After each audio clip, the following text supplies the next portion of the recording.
call Cash App somebody, and then they text him. Somehow they was like, thanks. And then I think 3 days later in Cash App, they requested $3. I was like, the nerve. The nerve. Because you can request, go back to the seafood generation. I was just like, who is requesting money? He was like, this is that homeless dude.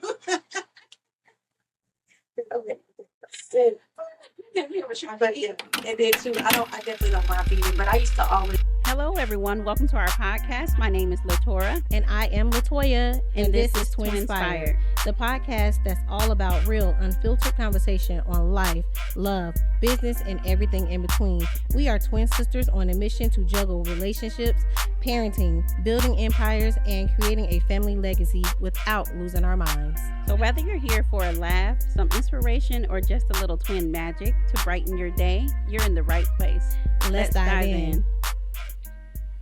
Hey, y'all. Hey. Y'all, we are back with another episode of the Twinspired podcast. This is episode 13. And y'all gotta excuse my voice because I told y'all last week I was coming out with something and I'm over the cold part, but this voice still sounds like a little boy. So, you know, a little raspy. So today we are talking about the money talks that we wish we had. So for us, like growing up, our parents didn't necessarily teach us per se about like money or saving or whatnot. We saw them being like business owners and such, but like we talk about those things. We kind of had to learn on our own as adults. And yes, and also it's something they don't teach from school. So right. Even if school does not teach you about how to balance a checkbook, how to save money, how to invest, and how to make your money make rent. Right. So we teach our kids how to say like please and thank you and like manners and stuff, but we don't teach them how to save and budget. And that's something we want to fix. So so today's episode, we're just going to go over some of those things. Basically, we want to make sure that we're covering teaching your kids all about finances, being able to openly talk about finances and budgeting and things like that. Also just learning and understanding how credit actually works. I really didn't understand credit until I was an adult. We was an adult, and once you messed it up, then you understood it. Right. And it was like the young adult, 18, 19, 20, I was kind of messing things up. Yeah. Running through that card. Running through it. Everybody does it. In college, yes. They be out there set up in booths offering everybody a credit card. Like, you want a credit card? You want a credit card? Like, yes, I do. I do want a credit card. So, for me, like when I was a kid, we would get allowance. And for me, that was just like free money. And that money was burning a hole in my pocket. Okay, it was gone in 10 minutes. Candy lady. Instantly. So, yeah, we're going to talk about that today. Okay, so part of things that you can introduce for as helping your kids to better understand money is instead of just giving an allowance, call it an earning. Or, you're going to basically do something to get something. So they're learning to work for something and able to earn an income. Right. Allowance very much feels like no matter what, I'm going to get this money, regardless of what I do. And they don't value it as much because that's allowed. And it's basically just get it. Mm-hmm. And they know doggone well they don't already have to do the stuff good anyways, the things that they're supposed to do, but you're going to give them an allowance. And I mean, if people are still giving an allowance these days, I'm very inconsistent. And I've read books where it says that you shouldn't be inconsistent because that teaches them money scarcity. So then they kind of go with the mindset of, I'm not going to always have it. So then that's also a bad thing too. But it's like, my kids ain't consistent with doing them chores. And I got to fuss too often. I'd be like, I ain't finna keep paying you where I got to fuss.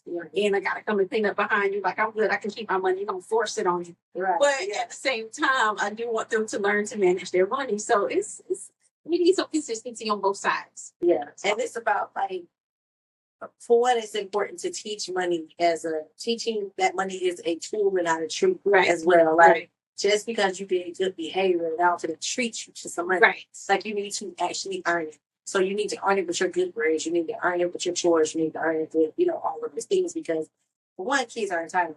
And I was about to get to that. That's like, to some extent, I feel like if I give you money for these things, it's like I'm treating you for doing something you're supposed to do. Right? You're supposed to clean this house. You're supposed to get good grades. So that's a real hard balance for me, and I need to get it together. But good grades is like, because if you don't get them, you're going to be on punishment. You're right. So you might as well earn it. But I do try to incentivize, like, You get this much for A's, this much for B's. C's is like a break even, bro. I don't know do that. Right. And then anything after that, you on punishment. So, I mean, my poor nephew, you on punishment. He live on punishment. I was like, come on, bring that laptop. Let me see the grade. Just tell me. Just tell me. Are you on punishment or not? And he's like, yes. Okay. Which class and what's going on? And go ahead and email your teacher right now.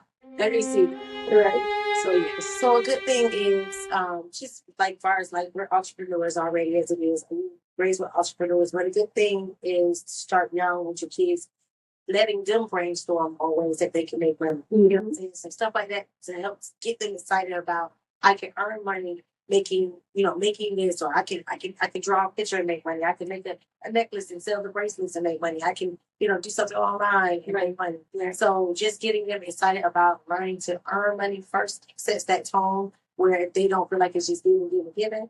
And it can be actually fun to do. Right. You know what I'm saying? But at the same time, once they start receiving that money, then it's automatically, let's talk about what you're going to do with that money. Because just because I gave you all of this money and earned all this money doesn't mean you can just go do what you want to do with it. Like, I definitely truly believe that kids need to learn early on about tithing, early on about savings, saying like, pay yourself this amount, but you also need to put this amount in savings and this amount in tithe.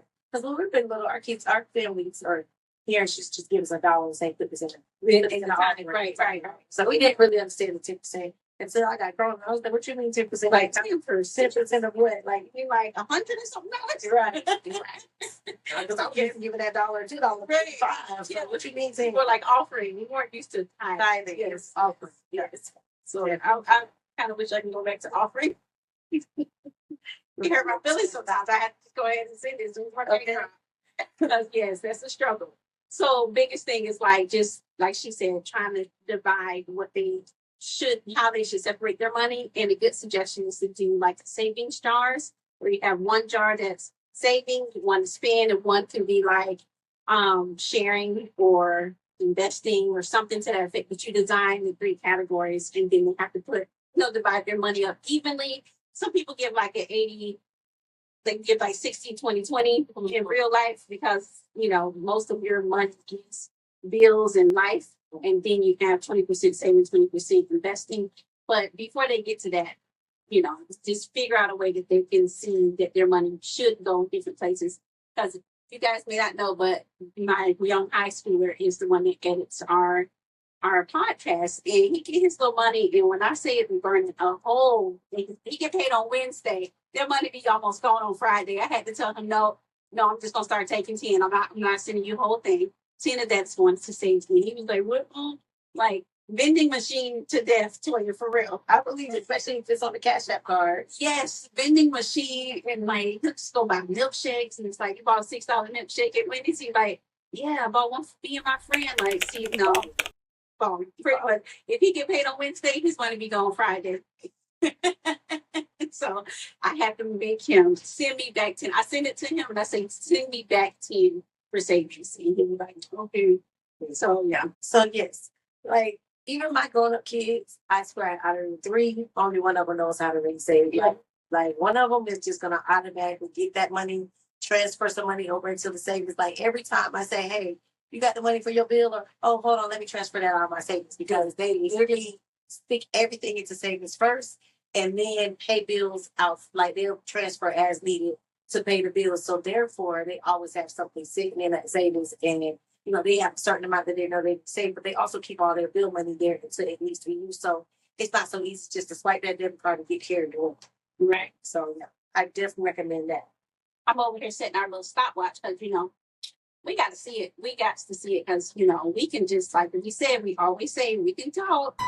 So we want to make sure we ain't holding y'all too long. All right. So our second point that we really want to make is that making money makes sense, and it needs to make sense. So if you need things, I know I've had him do like a little mock budget for like what he thinks his life is going to be like and where he think he's going to live. And it's good to do with your teenagers because you want them in the mindset of figuring out early what you're going to do in the future so that we can cater towards that interest, right? So we've had him do like little mock budgets, and he's definitely not going to live the life that he thought he was going to live.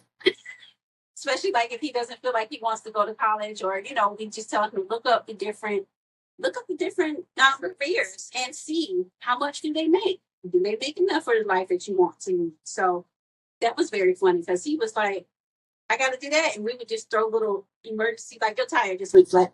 Right. And you're like, well, how much that costs? $35. He's like, for what? Like, yeah, that's you. That's you. Like, wait, I get that. So, yeah, like the stipend. It'd be quick so you didn't got your size at tire shop. Exactly. Like, of course, because you just want to get that tire shop, so you ain't got my size. Right. And most basic size of that is that.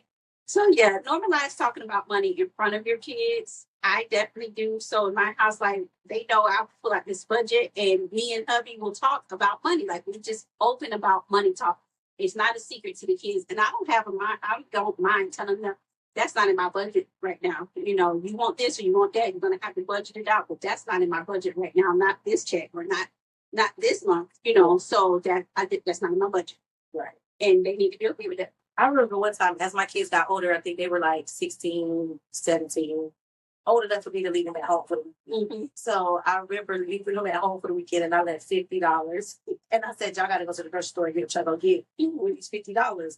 And I really just truly wanted to see what they would buy. And I needed them to actually see how much it cost. So, like, if I went and went and bought snacks, y'all would have ate them all up in one day. Right. But because I was gone for 2 or 3 days and I only left y'all $50. That means y'all couldn't go run to McDonald's, right, and go spend it all. Y'all had to be smart with it. So it was so cute. They was so proud of their little grocery haul. They came sending me videos. Talking, we got milk, we got cereal, we got eggs, and we got bread. Like, you know what I'm saying? Like, they was really excited about how far we make this money stretch. Now, had I not done it that way, they would have been literally over there at Wendy's, at Chick-fil-A, at all the things, and they would have been calling up day 2 talking about every single money. Right. So that was like a really quick lesson for them to like get it together, because I was like, oh, that's all I'm leaving y'all. So, you know, if she said, you're out, right? So they are very much so quicker to spend your money than their own. So now I love being able to say, you got money? I'm like, Mom, can we get this? You got money? You got money? And when his money run out, and he's like, Mom, I want this. I'm like, what happened to your money? Like, no, you don't get to run through yours and mine. So he's learning the hard way, but at the same time, he be like, I'm like, don't you have a game coming up on Friday? Don't you want to do that next week? He did pay for his little homecoming stuff, and I'm so proud of him. He was off to his little stuff. But yeah, I am very quick to say, where's your money? Because mine don't grow on trees. Besides you thinking so. Even with the little ones, like making them bring their money with them. Mm-hmm. Mm-hmm. Because you're not going to pay me back. Bring your money with you. I think that's the number one thing to say. Mine got money at the house. I don't know. I guess it's going to be here until you bring your money out the house. Bring it out the house. We don't want wallets, everything. Now, like you said, with the Cash App is on his phone. So it's a little easier. But I'm like, you got to check your account. But the funniest thing is, whenever you're learning money, it being on a card is a major difference than actually physically having it. So if you're able to, while you're teaching your kids about money, try to actually have physical money so that they can see it being spent. And because when it's on a card, they even still look like it's unlimited. They're not sitting up there keeping an old school, right? You know what I'm saying? Well, a manager or yes. They're not keeping up with it that way. So it's too easy for them to not be able to see it. But like for instance, if you think about the house with $100 bill, you be like, man, if the moment I break this $100 bill, it's gonna be gone. Yes. You know what I'm saying? So they need to see that the moment I break this $20 bill, it's gonna be gone. Right. And then be able to see. So like if you can, if it's possible, give your kids cash so that they can actually see it, you know, dwindle away and understand, dang, looking in that water, looking in that little person saying, dang, I only got $3 left. I guess I can't afford this. So a big tip is like just introducing common things, that terms to your kids, like budget, investments, interest. Interest was something like APR, APY. What else? I remember when I got my car, I got my car, my credit was looking all good. I said, okay, 10% interest. Okay, good. Because, you know, going for bad credit, I have 21% interest. I was thinking like 10% was great. So I was like, oh, just 10%. That's easy. 10% on top of this whole total of this car. And they was like, yeah, APR. And I was like, APR. And I was like, what the heck is APR? And I thought annual. And I'm like, wait, annually? You mean like yearly? So like, if it's $17,000, I'm going to pay 10% of the $17,000 annually. Yes. For 7 years. Yes. So $17,000 more dollars times 7. Girl, I was blown.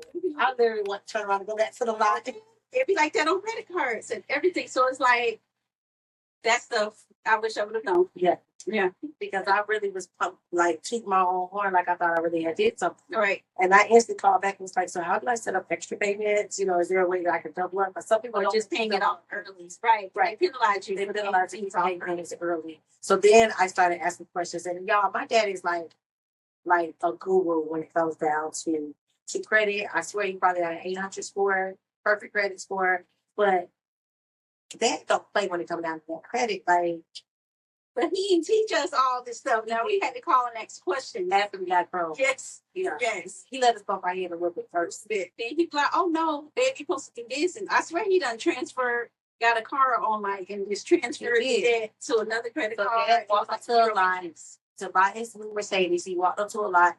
He took 3 credit cards. He told them that he was going to walk out and he was only going to pay the $30,000 even.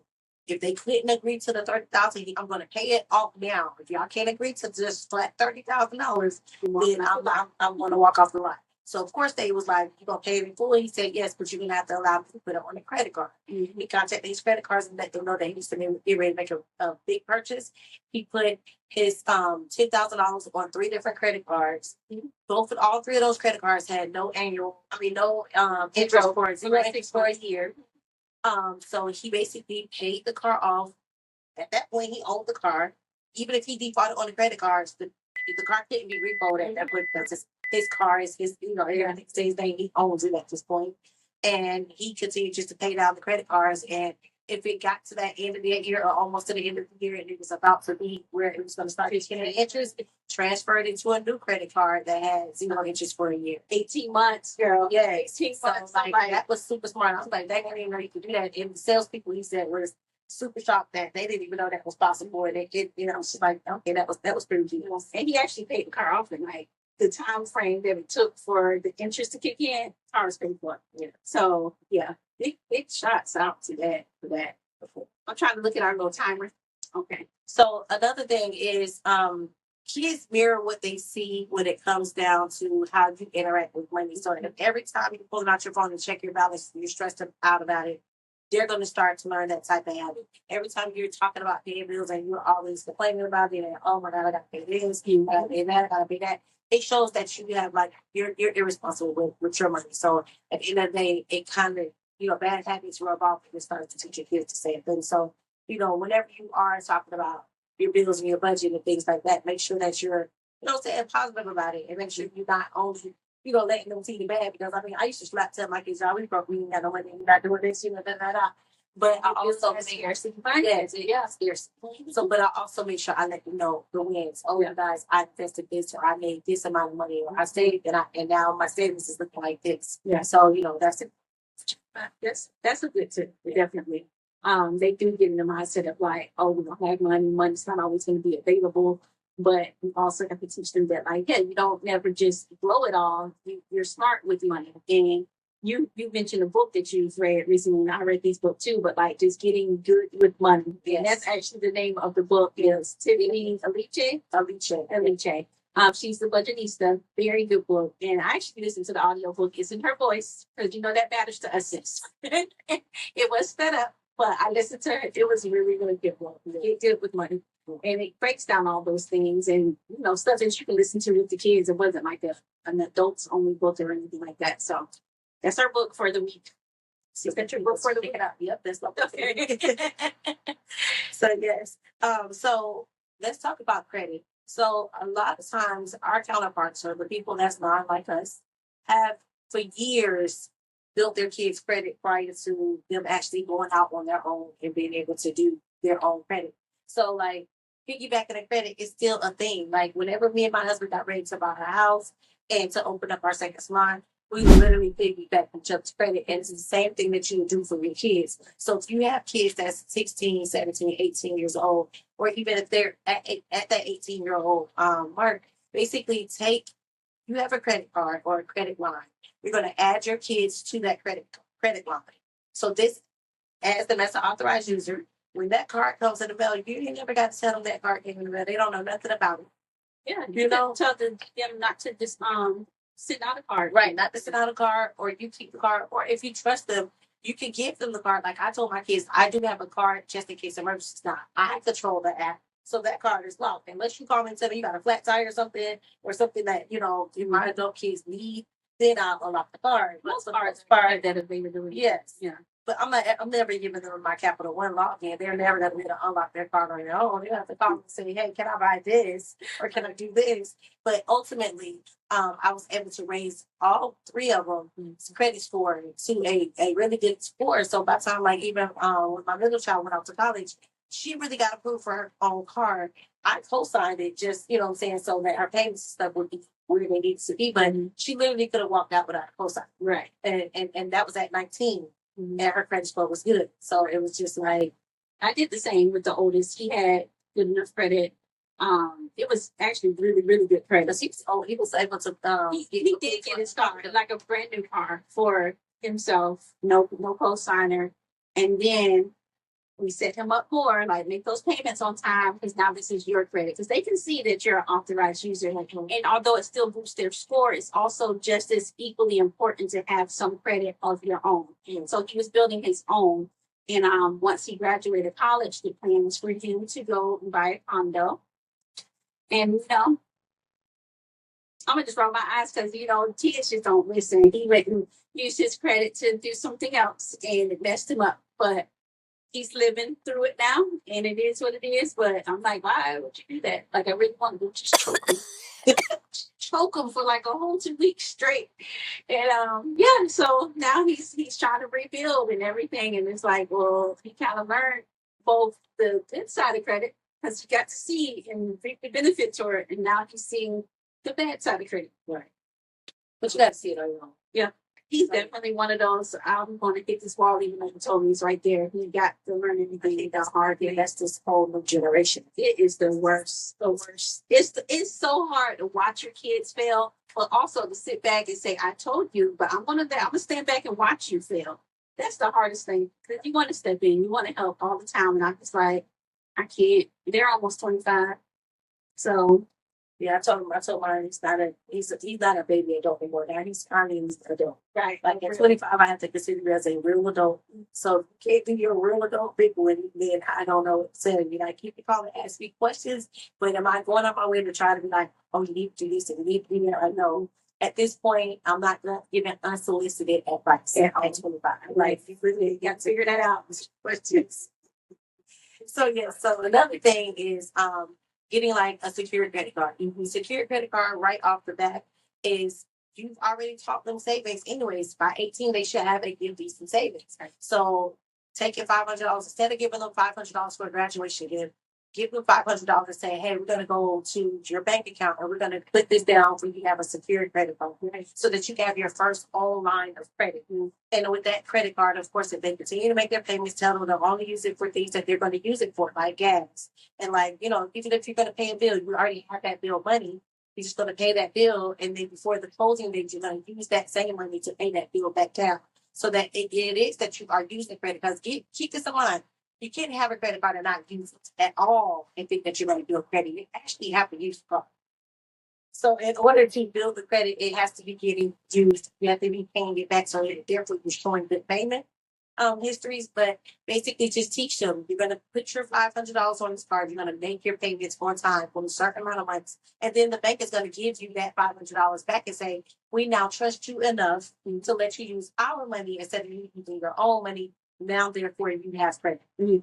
So even if you're just using something small like gas, you got paid, you technically have that gas money, go ahead and swipe your card for gas and then send that money back to your card. You're done. You made a payment, you used it, you paid it back.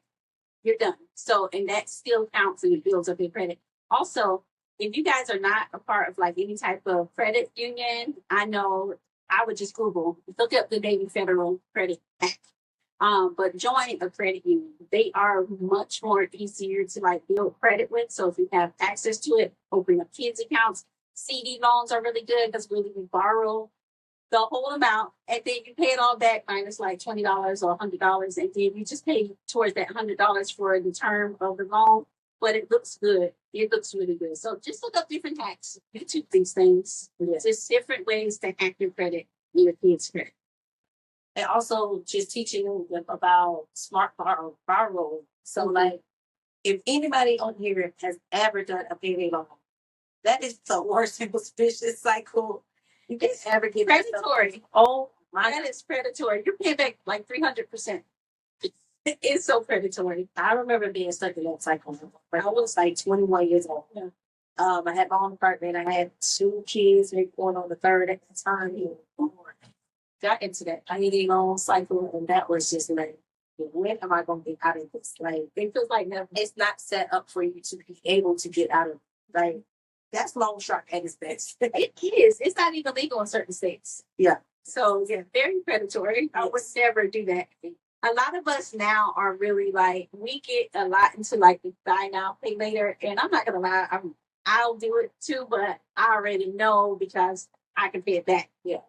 But that can be a cycle too. That can definitely be a hit to the credit. So teach them to not necessarily, if you don't have it now, unless it's like the freeze, but you know, we still be like, you need a break for it every time. Every trip I take, I'm going to put it on a pay later type of thing just because I want to keep my cash for the trip. Right. But other than that, I typically won't use the pay laters unless something just really just comes up. Right.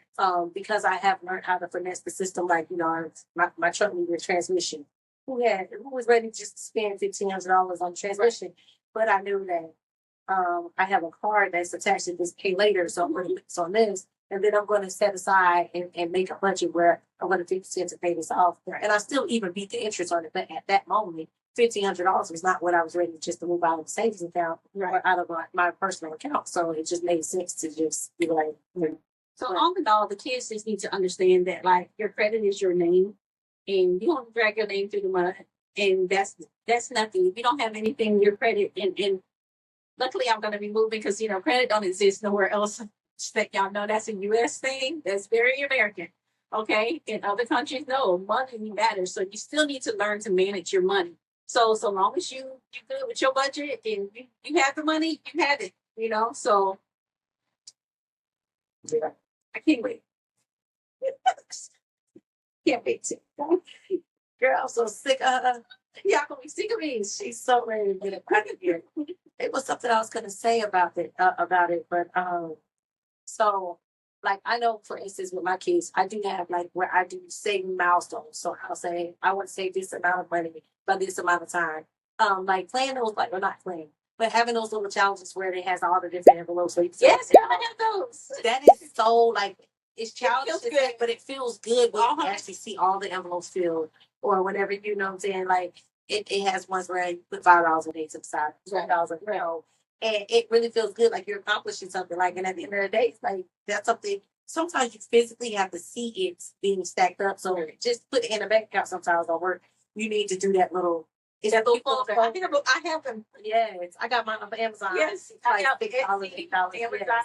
All of them. And it's 100. It's like a clear little binder. They got clear folders, clear little sleeve on it, and it's numbered 1 through 100. And each day put something in one of those slots. So if you're on slot number 1, that's $1 bill. If you're on slot 50, that's a $50 bill or $50. And you continue to fill it up until it's filled and it's like $5,000. Right. Mine is 200. Yeah. Yeah, like it's a big number. But I have like little envelopes that have like the little squares on the outside and you mark it with the marker. Right. But it's like all fives. Like you just put the 5 in there every time and it was like $500. So like that's where I'm gonna give to Bob for him to start doing his little $5. We can get his little podcast money. Well, he need to put some money into this one and some into this one, and then the rest of it is his. But he has been investing. He started buying his little stocks. He spent like $10 and bought like $1 stocks, and he's understanding ETFs and like actual stocks. And girl, he be watching little stocks every day. Like, Mom, went up 3 cents. I'm like, stop watching them. Stop watching them little stocks.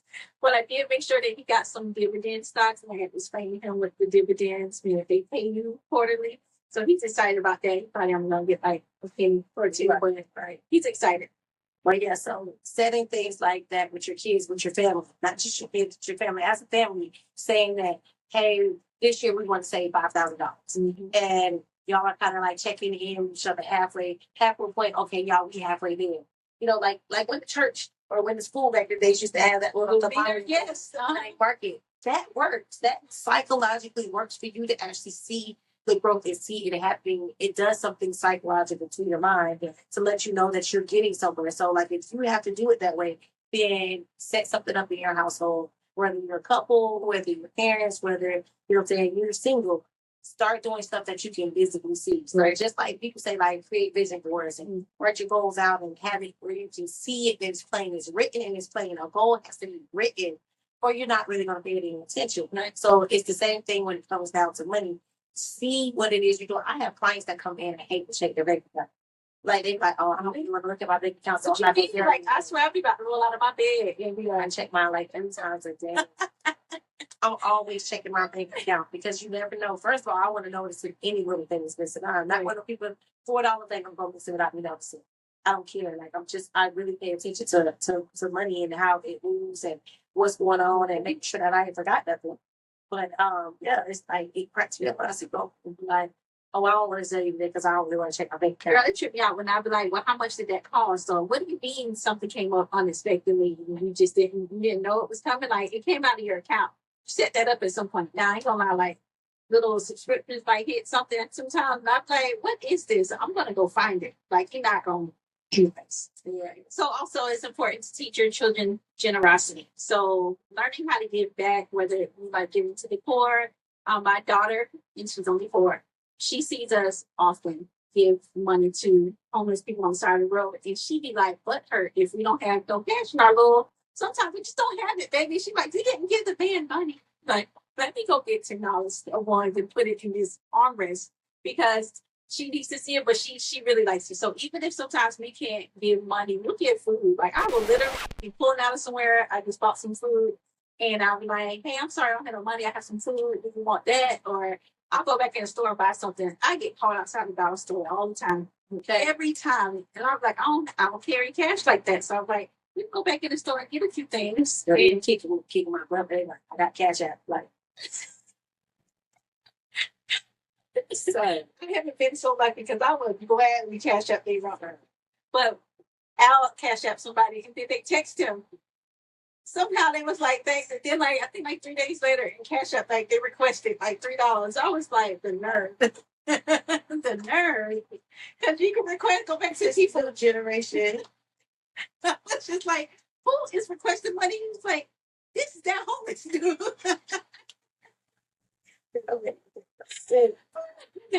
But yeah, and then too, I definitely don't mind feeding, but I used to always like do like the homeless bags. I would go and have like the Ziploc bags and have like, just like little toiletries and little things like that inside.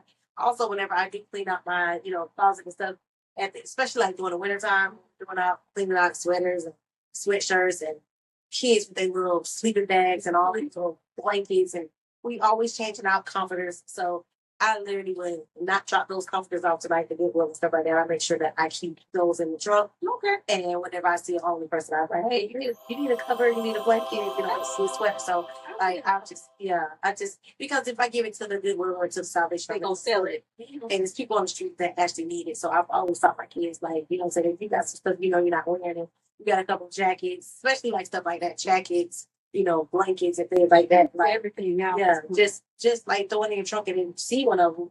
Then you can even easily pull over in the park lot and like, hey, can I give you this? And it's like, see, that was something that they learned early on. And of course, they keep their personal junk anyways. They live in their trunk, so they got some clothes to give away. So introduce investing early, even micro amounts, like we said, with little $1 stocks. Teach generosity. Money grows when it circulates with purpose. So, yeah. Also, a part of teaching wealth is also like making them understand like the life insurance policies and things like that. It's what's cracking me up or tripping me out right now. So I've been paying life insurance for my grown-up kids since they were young. And now that they're like the ones that's over 21, the insurance company keep calling them, asking them who they want their beneficiary to be. You mean, the heck? No, the person just power like the heck. I've been there for all these years. You don't get on the straight. You're the policy. I wish they would say something stupid like, "Oh, I'm gonna give it to my boyfriend." You ready to die today? Hell, come down before you can even officially put them down. I was like, "What do you mean they called you?" Like, yeah, they called. They said, "We do not want my beneficiary to be." I'm gonna have to ask the owner. I'm gonna have to ask him because he's definitely the owner of the account. Like I have to I'm respond. the Like, owner. did you just get a text message because I need to log into your account? Don't piss me off. I can only see the ones that's in my house. Don't I need paying for this. And I'm talking about we get good money too. Like, like no. That's right here. If I have to do a fish fry. That's my thing. I just don't ever want to do. I don't No want to have to GoFundMe, no no fish fry for my No. kids. So I've always had to make sure I had savings account. Maybe federal office, like free savings account. I mean free. I like every time I get that little notice, I'm like, I'm gonna do this. I'm gonna do this, and I ain't did it. Have you? No, I know they offer it. I haven't filled mine out. Okay, that's we're gonna do it before the next episode. They said, well, guess what? We gonna see. Okay. But yeah, so teaching them like that stuff like that is important. Like people need to discuss that. Like people do not like to discuss life insurance. That's gonna be a whole nother episode. Yes, like people don't like to discuss that stuff, but that's a part of whoa. And other people make sure that they set up their life insurance policies in such way that they can pass on wealth to their next generation. So it's all got to go in all the things. Yes. So we're gonna continue to hear some of these episodes. Not only is it, of course, our episodes are all about family business and growth and things like that, but we have a lot to talk about when it comes down to wealth, credit, building, and of course, toward moving abroad and minimizing life to make life better. So yeah. So we are not raising spenders. We are raising students. Legacy over luxury. Exactly. So legacy over labels. At the end of the day. Funny thing is that my kids never grew up with labels. And that's good. But I'm so appreciative now of like Shein and stuff like that. Because I feel like most people are able to get away from like everything has to have a label. But it's like far extremes. You have a really cheap, like I look good at a cheaper cost. And you have people that some of these kids walk around with like the top of the top. And it's like you got F on your report cards. Why you got all those? Well, I don't know. That's their parents that grew up like label, thirsty. And because we didn't grow up that way, our kids are naturally not that way either. So my kids are very mindful when it comes down to how they spend money, even when they're grown. They're not going to spend money on things that just don't make sense long term. Right. They're not going to spend money on so you get just this outfit for the club for this. The club is going to be full clouded. They're not even going to see your jeans. Barely see your shoes. You better be cute from here up. here to here, to be honest, you know what I'm saying? Because it's like nobody's gonna see it anyways. Yeah. So yeah. So financial literacy is a perfection. I want to hear from you guys. Are you doing things in your house for yourself, for your kids, for your next generation? Are you setting up some type of legacy? Is there financial literacy? And I mean, literally, do you understand credit at this point? I mean, how old are we? Some of us are young. I guess you're at the auntie age. So little cousins, do y'all understand credit and finances? So you can talk about it. Financial advisors, right? If not, definitely start doing your research on credit.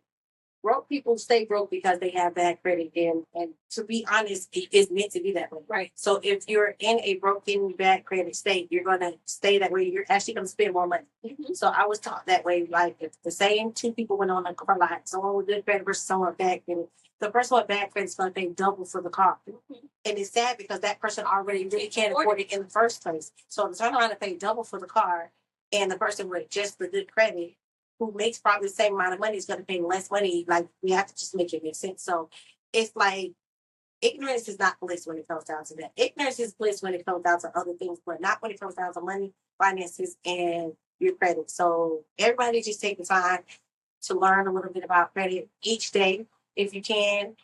Start a savings account if you can. And don't say you can't because you can. Just $20. Yeah. $20 a week, $25 every paycheck. That really adds up, and it can like really go change your life if you just start to get that mindset. Like you literally have to create good habits. Start thinking about getting rid of the bad habits and creating good habits. So we are over 30 minutes, so we're going to close at that note. Want you guys to comment, tell us how you're doing, tell us if you have any questions about anything. We're here, but let's open up that discussion. Okay. So we're just gonna go with our little mantra. But we always have to say y'all like stuff, like all of those things. Also, we'll share our wins stuff in our stories and our social media. So if you guys want to hear what we did for the week, hit us up. Like we gonna put it on our socials. So we always joke around I was in the streets. She was in the streets too. We was both. I was in the streets in the house. Okay. Anyway, Like, yes. so We we might may not not have have it all figured out, but together we're figuring it out. One lab, one lesson, one episode at a time.